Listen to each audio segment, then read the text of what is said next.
మీ సంతాన కలను నిజం చేసుకునేందుకు ఈ రోజే 49 సంప్రదించండి 9390501418.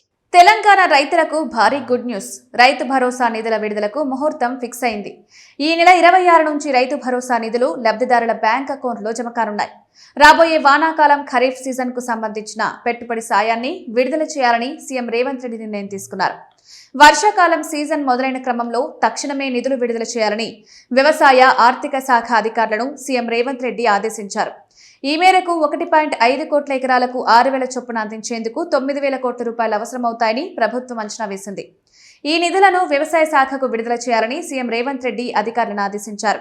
జూన్ 18వ తేదీన తెలంగాణ కేబినెట్ సమావేశం జరగనుంది. ఈ సమావేశంలో రైతు భరోసా నిధుల విడుదలకు కేబినెట్ ఆమోద ముద్ర వేయనుంది.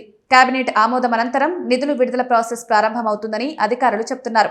విడతల వారీగా లబ్ధిదారులకు నిధులు బదిలీ చేయనున్నారు. జూన్ 26వ తేదీన ఎకరంలోపు పొలంకు సంబంధించిన నిధులు విడుదల చేస్తారు. తొలి రోజు మొత్తం 73 లక్షల మంది రైతులకు లబ్ధి చేకరనుంది. ఆ తర్వాత మిగిలిన రైతులకు విడతల వారీగా అందించనున్నారు. ఎక్కువ పొలం ఉన్న వారికి విడతల వారీగా జమ చేయనున్నారు.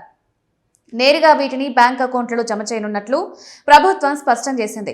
రైతులకు తెలంగాణ ప్రభుత్వం మరో శుభవార్త తెలిపింది. సన్న బియ్యం పండించే వారికి ప్రయోజనం చేకూరేలా నిర్ణయం తీసుకుంది. ఇకపై 7 రకాల సన్నవడ్ల విత్తనాలను సబ్సిడీపై రైతులకు అందించాలని నిర్ణయించింది.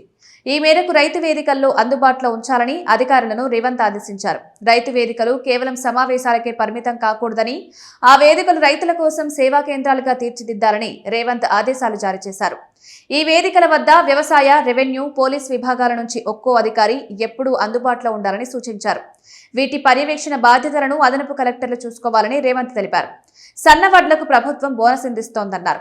దీంతో దానికి అనుగుణంగా 7 రకాల సన్నవడ్ల విత్తనాలను ప్రభుత్వం రైతులకు అందించేందుకు సిద్ధం చేసింది. పంట వేసిన దగ్గర నుంచే పంట రికార్డులు, రైతుల వివరాలు, దిగుబడి అంచనాలు, డిజిటల్ ల్యాండ్ మాపింగ్, ధాన్యం కొనుగోలు వంటి సమాచారం మొత్తం వ్యవసాయ శాఖ దగ్గర ఉండాలన్నారు.